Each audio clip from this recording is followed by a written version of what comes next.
And welcome back to episode 3 of Top Flight Banter. I'm here with my boy.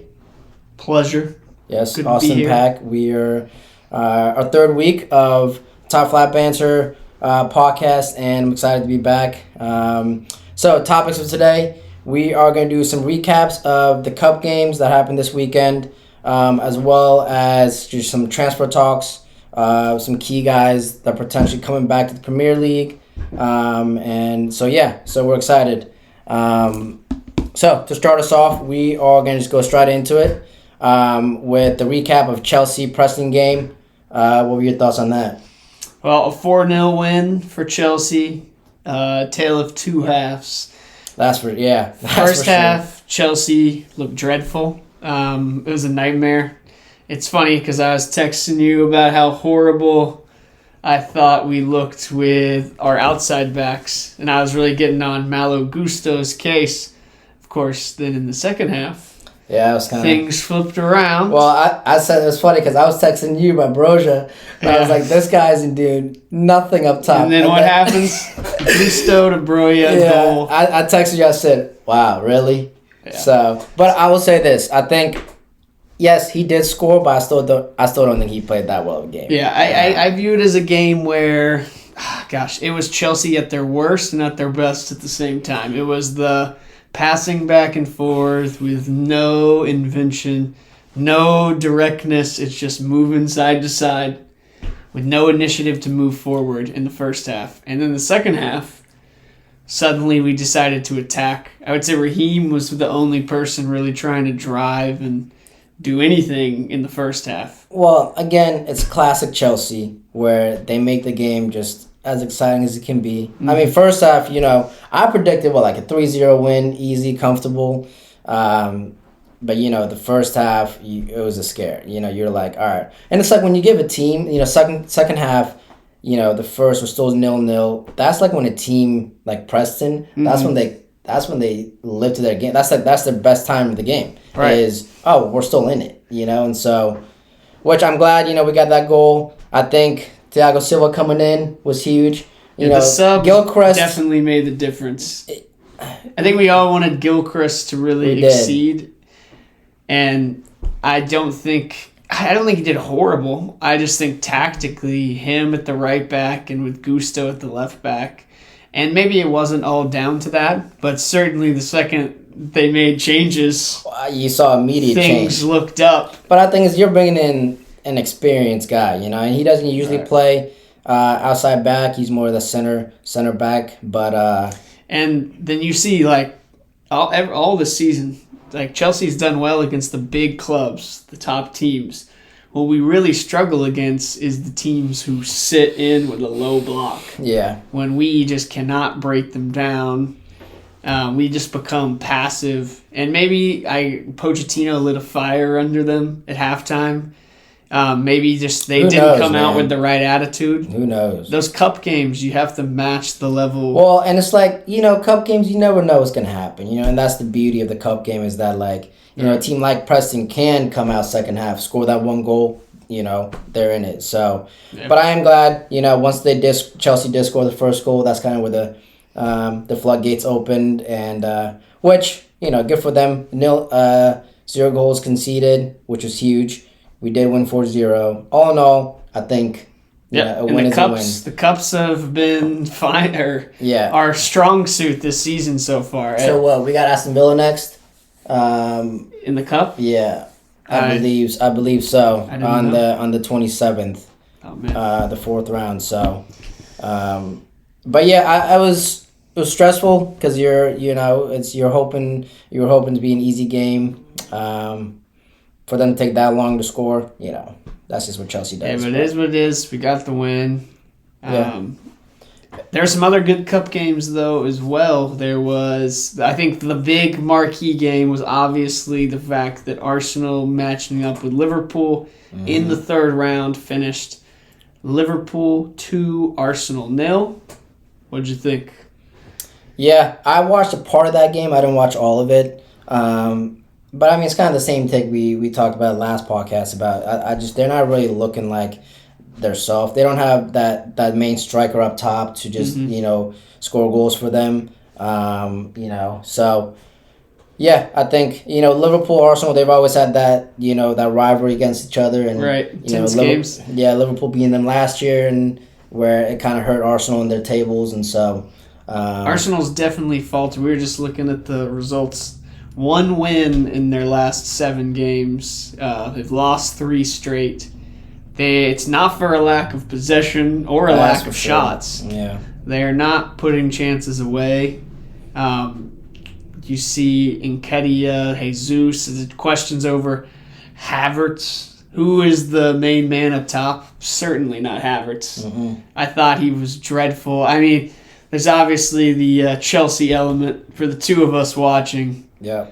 Kind of thinking, oh, man, I feel like we got away with a steal sending him for the price that we got to Arsenal. $60 million for that guy. And you could hear the groans of the crowd at the Emirates. Every time he touched the ball, he's too slow around the box. You see him, it's like he is so nonchalant about everything and wasteful in chances. Yeah.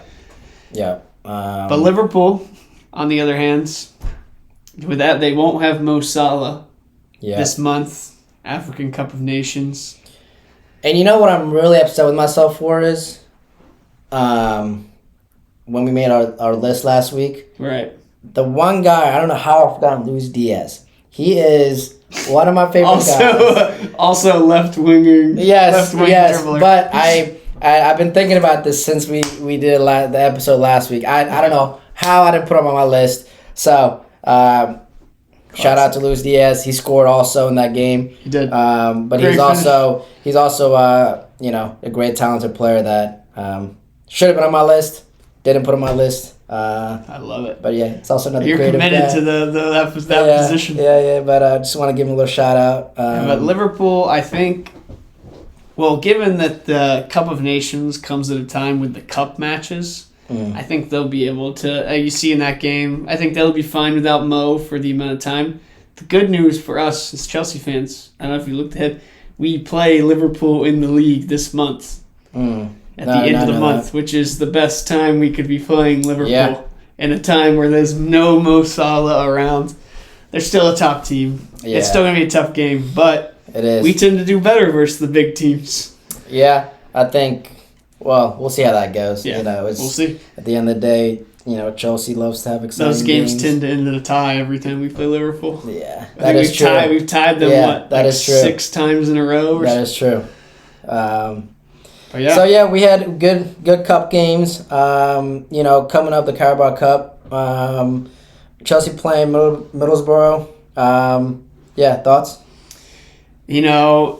I think the cups are so important to Chelsea this season. More so than any other. More so than any other season we've had. Where obviously we're in 10th place in the league, and we'll hope to fight and get up the table in the second half. But in a season like that, the cup is really important because it gives Chelsea a way to get into Europe. If we can win, we can get into Europa League or Conference League, I think, with Carabao Cup. Either way, you want to get into Europe. Either way, any way you can. Middlesbrough, obviously you're playing a championship team in the semifinal over 2 legs. You think should have this one in the bag, and I am confident and I believe they will. But you saw Middlesbrough put up a good fight against Villa the other day in the FA Cup. And if Chelsea, I think Middlesbrough is a better team than Preston. Oh, yeah. And if Chelsea comes out with that lack of intensity from the start, I mean, this Middlesbrough team is going to be bringing, it's a David versus Goliath. You're bringing your best to beat them. And people have the argument, they did get to the semis, so that is a plus, but the other part is, for me, as a Chelsea fan, I'd rather play the mid-table championship team that made it to the semis rather than a team like Brighton or Newcastle, right? For me, that's, yes. I mean, we've already gotten big results in this cup. Props to Middlesbrough.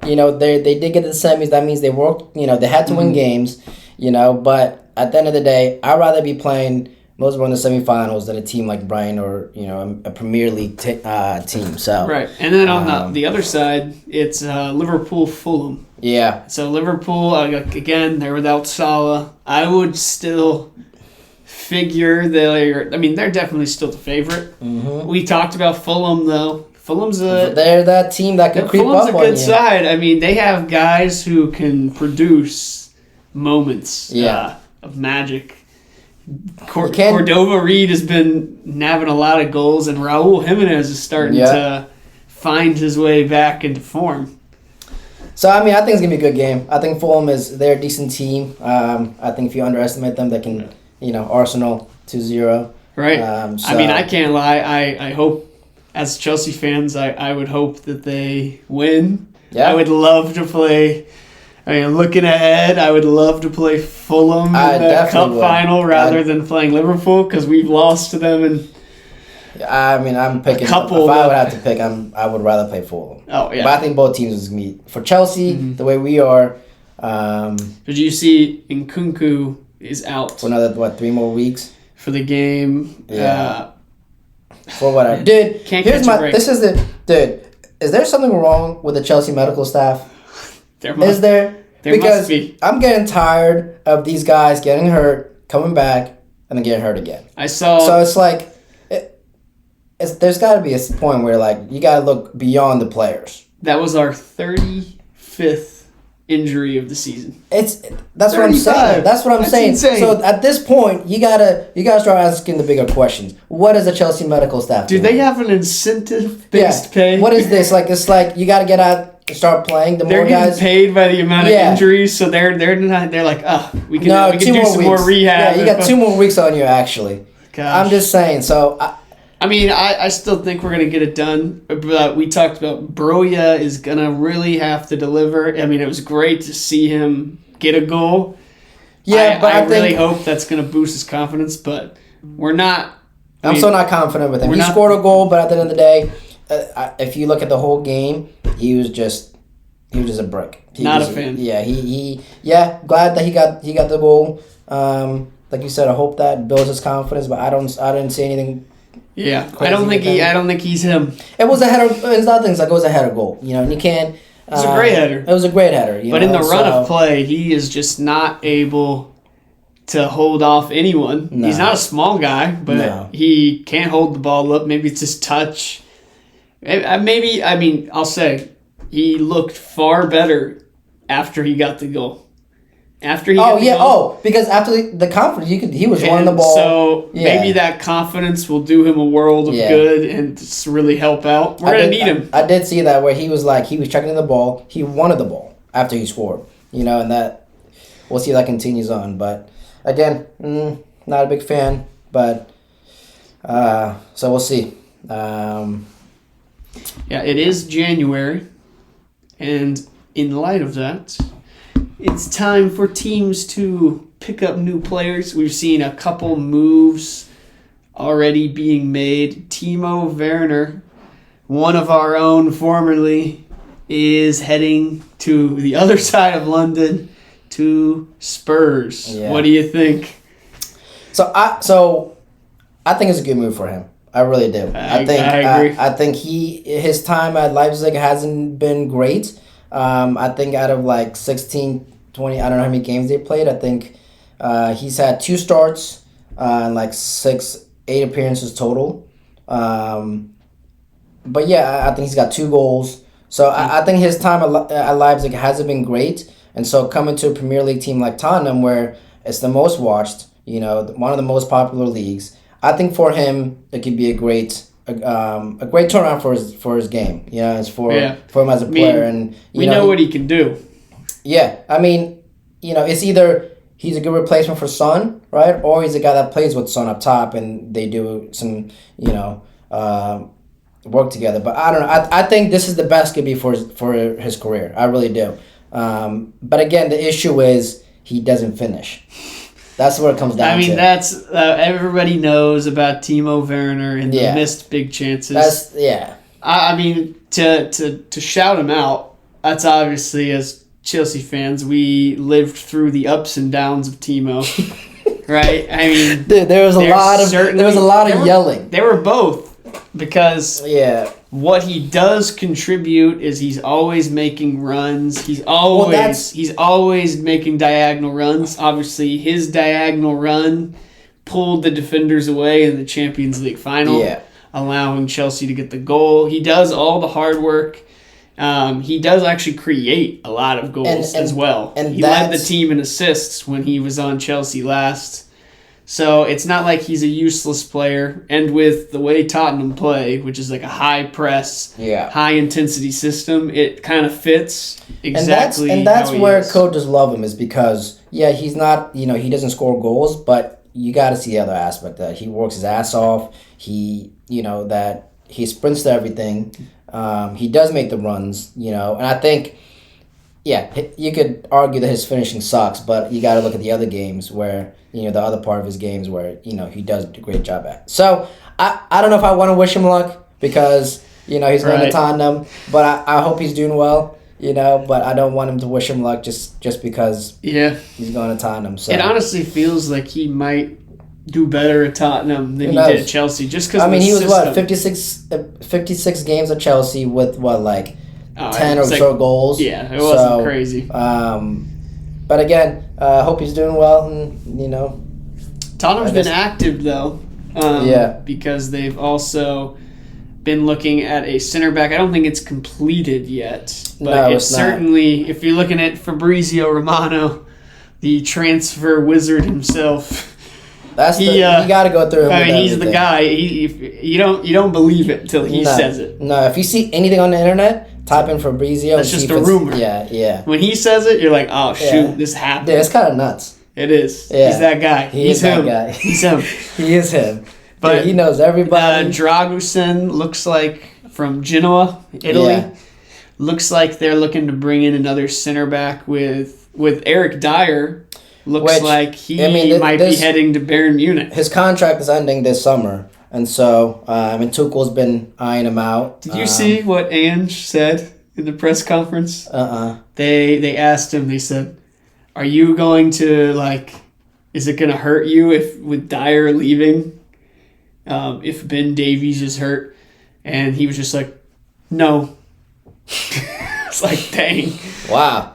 So, he hasn't been playing Eric Dyer, so he's obviously not a fan. Yeah. Well, how old is he? He's getting up there. He's pretty old, so...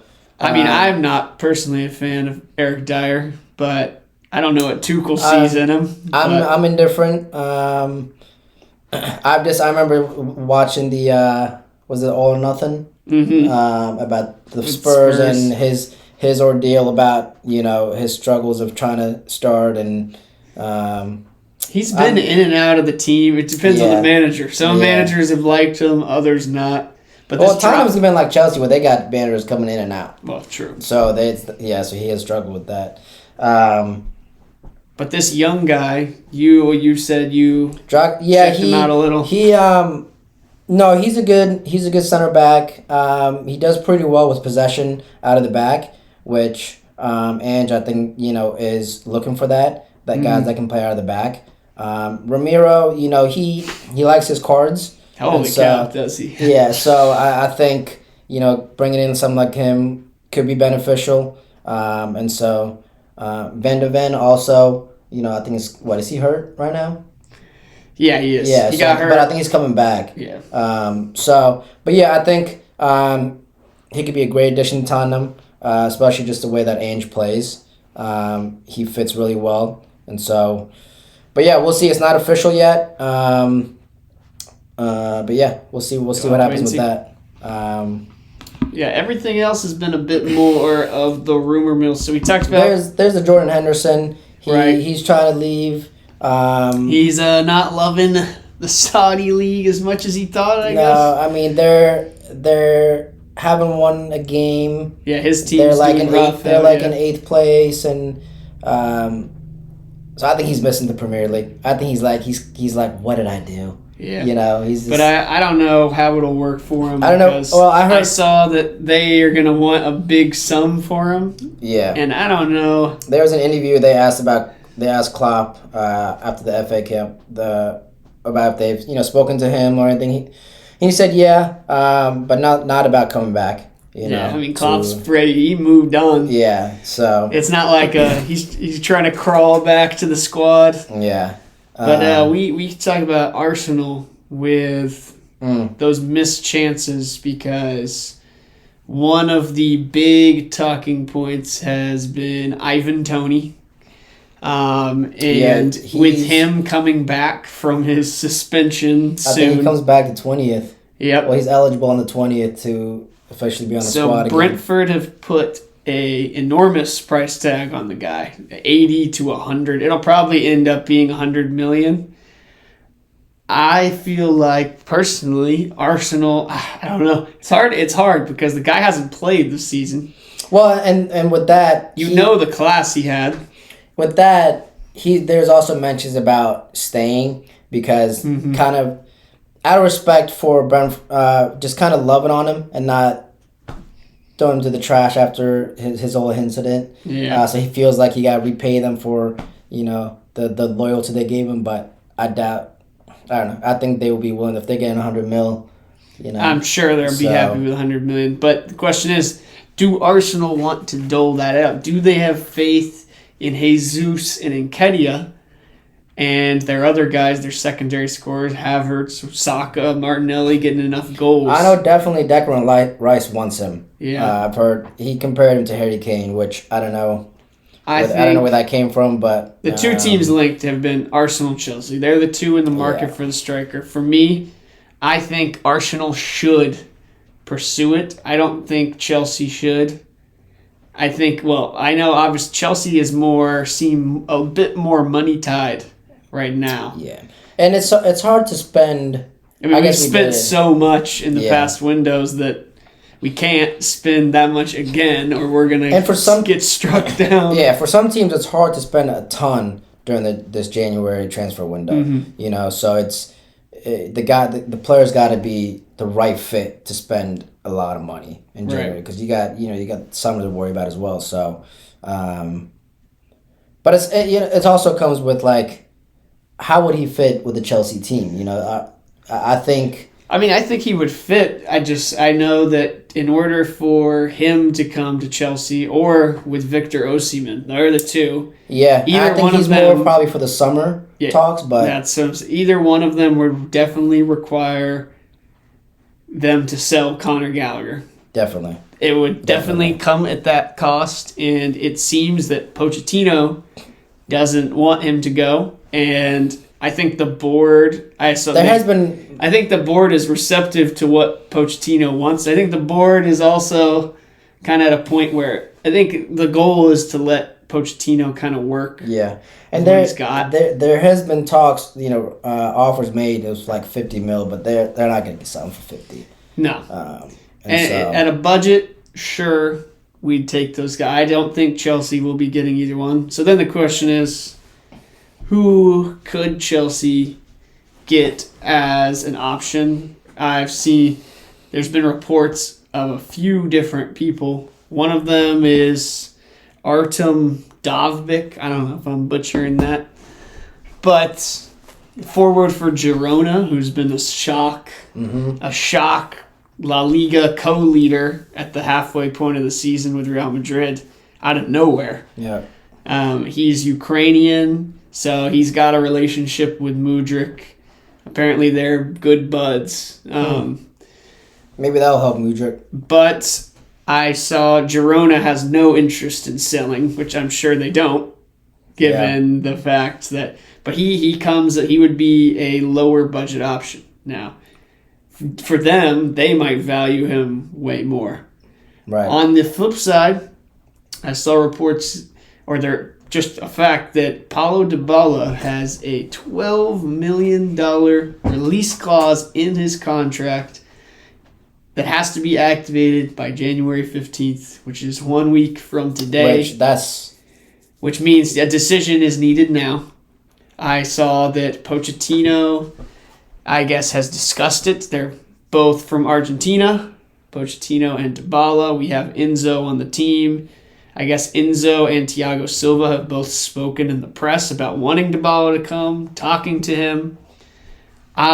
He's a world-class player. Yeah. He is. I have 2 questions about I think there's the thing with Chelsea of buying, he's a good player? Does he fit with what we're doing? Because we already, it feels like it might be redundant, Buying the same. He is the same player. We already have, he would be in Cole Palmer's place. Exactly. Or are we going to try, unless we're thinking Dybala's going to just play up top, which maybe he could. He has in the past. He's a small guy. Yeah, in the Premier League, though, he might He's a small guy. struggle. So, yeah. And I mean, with Enzo, I just don't know if, with Pochettino and his style, I just don't know if Enzo fits that style. Yeah. I just... he played well in the Preston game. Granted, that's first Preston. Exactly. So, I don't know. I don't know what to think of Enzo. I just think he's in this weird area, this kind of gray area where I don't think he's playing to his full potential, but I also, I don't know if the system is fitting him, and so, I don't know. But yeah, bringing in Dybala, where would he play? Is he just a copycat of all the players we already have, or is he going to be something different, I think he'd have to play, he feels like the similar player. The question, then it would be a question of, I guess what we could do is we would either have to play Nkunku or Dybala. We could play them both as 10. It feels a little redundant. Unless you're going to play him as a striker. But he also is a player. The main issue he's had is injuries. Yeah. And that's not what Chelsea need. Yeah. We need players who are going to play. That's more than anything. Yeah. So, can Broja hold up with Nicholas Jackson gone? I hope so. But time will tell. Yeah. We'll have to see more so what's going to happen. We can check and see if Fabrizio has posted anything new. But sure that guy posts. That's the big... Oh, Ian Maatsen. Oh, yeah. See, it's done deal. He is going to Borussia Dortmund. For how much? It's on loan. And how long does it say? For the season. But he is on loan, and then I guess it will be with a buy. They'll buy him at the end of the season. Yeah. So, well, I don't know it is what it is. I hope that means Chilwell will come back and play sometime in this century. Jeez Louise. Yeah, I don't know if that's going to happen. Because right now I think it's just going to be weird to see him back. We obviously need a left back now. Oh my goodness. Yeah. Caldwell can... I'm fine with him playing there. But he's it. Because we saw Gusto struggle. You weren't very happy with him. He didn't... I don't know. He looked like a little bit of a shell of himself. Maybe it was just the mentality of that game. I think the whole mentality of that game. It could have been just the whole team, and maybe I just felt like he could do so much more, and maybe it also was just Mudryk on his side. Just dude, I feel like his movement is horrible. It doesn't help. Yeah, it doesn't help that Mudryk is playing with him because he doesn't. Yeah, his movement is. He doesn't help Gusto at all. Yeah. So he just kind of runs around with a chicken without his head. That's kind of how I see it. He's just kind of everywhere. That's so true. And so, but I think overall that Chelsea game just wasn't a great performance. 4-0-0, I guess on paper looks great. But if you watch the game, I don't think anybody... Thiago, obviously, I think came and really changed the game for us. But we already talked about that. So, I think there's a lot going on in this transfer window. And we'll keep you posted. We will keep you posted on any big moves that happen. Yeah. We will keep you posted on how these cup matches go. We certainly are hoping for some Chelsea wins. Yeah. Games ahead of the weekend. You want to make predictions for these cup games? For the Middlesbrough? Yep, Middlesbrough. It's at Middlesbrough for the first one. I'm going to go with, It's also helps. It's over 2 legs. Well, it's tough because we get a do over almost. Yeah. Even if because second game's at Stamford Bridge. It's so tough because I was expecting a 3-0 win against Preston. I watched other interviews people expected them to win 3-0. So, I mean, we did win 4-0, but I mean the first half was really a scare. So I'm hesitant to say like a 3-0 win. I want to say. I don't think they're going to score on this. I'm going to say 2-0. I'm going to go 2-0. I am going to say 1-0 Chelsea. We're going. Very reserved in this game. Well, it's at Middlesbrough. Yeah. I'm sure they're going to be... I mean, their fans are going to be fired up. Mm-hmm. I mean, it's a huge game for them. Mm-hmm. I think they're going to come. They really gave Aston Villa a fight. So I don't think they're just going to lay down... I think they're a better team than them. Let me see. Liverpool versus... Either Fulham? Liverpool versus Fulham. That game is at... I think I'm going to go 2-1 Liverpool. I'm going to need to see. I got to see where it is. That's going to help me decide. Anfield? It's at Anfield. Oh. What'd you say? 2-1 Liverpool? 2-1 Liverpool, yeah. Oh man, I will say the last time they played, what was it? Was that the game? Liverpool had the comeback at the end. Trent hit a volley. McAllister hit a banger. Oh yeah, that was just every goal was insane. The Prem game 4-3. Yeah. I think. Gosh, I want goals. Give me goals. I'm taking 4-2. Wow. 4-2 Liverpool. Wow. It's going to be a shootout. 4-2. A thriller. That'd be a crazy game. A thriller at Anfield. 6 goals? 6 goals. Crazy. Okay, well, you heard it here. 2-1, I think. 4-2. We will see. So, yeah. That's kind of, I think we went a podcast a little shorter this time, but that's just kind of all we got for today. And, we'll come back next week. And so, peace out. Deuces.